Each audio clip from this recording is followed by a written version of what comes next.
And it's time for the Joy Business Report. Coming up, Ghana ranked second in Africa with 100% growth in mobile money services. We'll hear from the 2023 Oxford Economics Africa's report.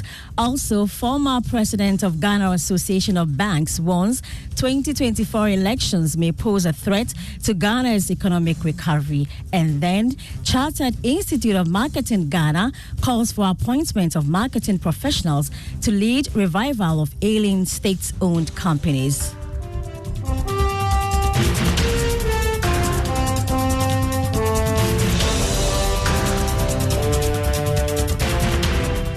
To the details now, and Ghana is ranked second behind Côte d'Ivoire in Africa in terms of growth of mobile money services. That's according to the 2023 Oxford Economics Africa's report titled The Africa Risk Reward Index.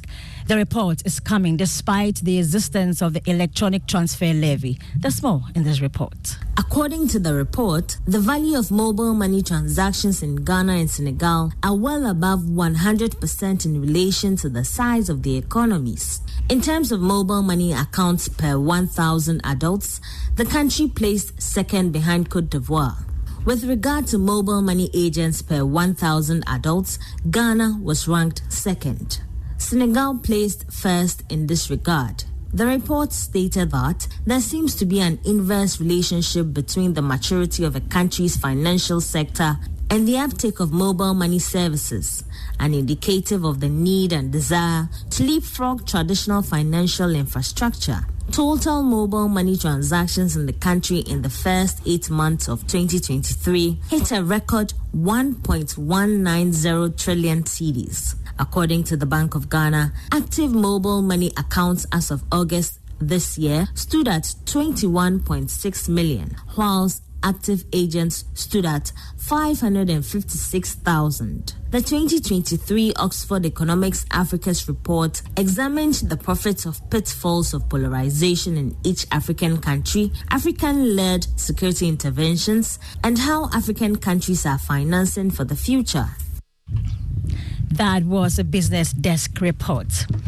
Some stakeholders in the banking sector are worried that non-performing loans in the country could go up to 24% by end of the year if the Bank of Ghana does not work to reduce interest rates.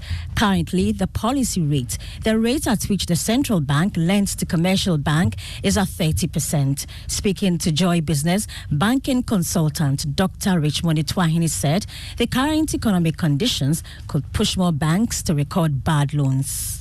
But as we see now, interest rate is not going to get down because the way government is borrowing and borrowing and borrowing and borrowing, it makes it very difficult for the bank to get cheap money. What we call crowding out. The treasury bills that the government is crowding out the bank of deposit mobilization. And therefore, that cost will have to come into play when you're lending into money. And that will lead, there is a correlation between that leads into higher non-performing loans. So I'm not worried because I'm not deterred because we saw it some time ago and it's now coming back. I mean, next quarter it will possibly go to 24. Let's move on. And the National Chamber of Commerce and Industries has urged its members to consider issuing corporate bonds to finance their operations and also to help expand. According to the Chamber, issuing debt instruments are the best option to fund businesses. The advice is coming at a time there are fears commercial banks may feel reluctant to lend to businesses due to the high non-performing loans. Speaking to Joy Business, Chief Executive Officer of the Chamber, Mark Bedu Ebuaje, entreated its members to issue corporate bonds rather than going in for expensive loans. If you look at the Bank of Ghana report, actually for as at August, credit to the private sector in real terms contracted by 21%, which means that the money that businesses are getting in real terms have gone down. So the banks are also a bit skeptical when they are giving money to these businesses because of the risk attached to some of these businesses. But if there are options of raising funding, that the grant is there and also going to the capital, even local and international, I think any business entity with a strength should consider this option very well. It's very, very good, and I think it will help them develop in their business. Well, the Bulk Energy Storage and Transportation Limited company BUST has dismissed reports it has purchased iPhone 13 Pro Max phones to the tune of 28.5 million cedis for some critical staff of the company. In a statement, it said it rather bought the phones at a cost of 234,000 cedis. It stressed that the amount is captured in the financial report of the company and the Auditor General who audits the company. BUST explained the reason for the purchase of the devices was to equip the team to stay in touch with the management information as well as business intelligence systems of the company. The oil storage firm therefore urged the public to ignore the claim that the company bought the 18 phones for 28 million cedis. Let's move on. The Chartered Institute of Marketing Ghana, CIMG, has called for the appointment of marketing professionals to lead the revival of poor-performing state-owned institutions. Its president, Dr. Daniel Kasati, made the call at the 34th CIMG National Awards ceremony in Accra. There's more in this report. The 34th Chartered Institute of Marketing Ghana's annual National Awards honored over 15 companies and individuals for the outstanding marketing performance in 2022. Chief Executive Officer of GB Foods, David Aflu, was adjudged the overall Marketing Man of the Year 2022, while Vodafone Ghana's CEO, Patricia Obonai, clinched the Marketing Woman of the Year 2022. Nana Isilfwa Tamaklu, Director, Marketing and Corporate Affairs at ABSA Ghana, was named Marketing Practitioner of the Year 2022. Here's the National President of CIMG, Dr. Daniel Kasati, who called for the appointment of marketing professionals to stir a revival of poor-performing state-owned enterprises. Ghana has over the years been grappling with poor-performing state-owned enterprises. We can count very few of such institutions that have behaved differently and stood out very tall among their peers. I have previously advocated for the appointment of marketers, or at least people who understand the essence of marketing at the helm of poorly performing institutions, particularly these state-owned ones. Some of the award winners included Joy FM Super Morning Show, while MyJoyOnline.com bagged the online news portal of 2022 for the second time running. You heard the Joy Business reports. Tullow Oil paid about $234 million in total taxes to the state, covering its operations in Ghana last year.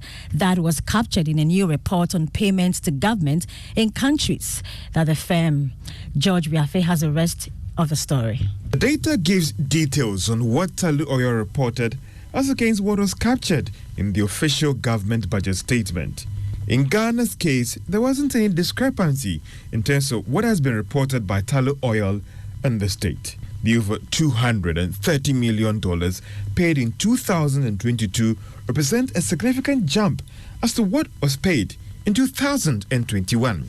For instance, in 2022, Tullow Oil paid $162 million in income taxes to the Ghana Revenue Authority, compared to $42 million paid in 2021.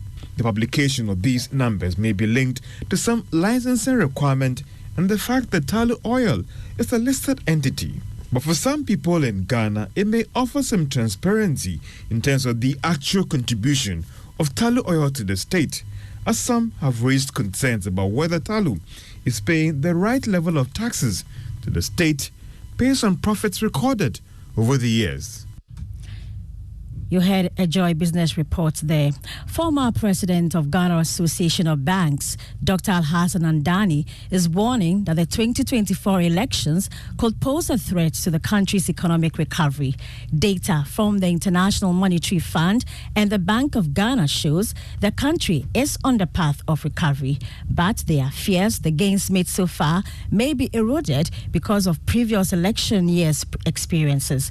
Dr. Andani believes something must be done to minimize the expected shocks. Even in normal years, when the economy is doing well by our standards, and we're running up to elections, we often will see even our own domestic firms slowing down, not even to mention foreign partners.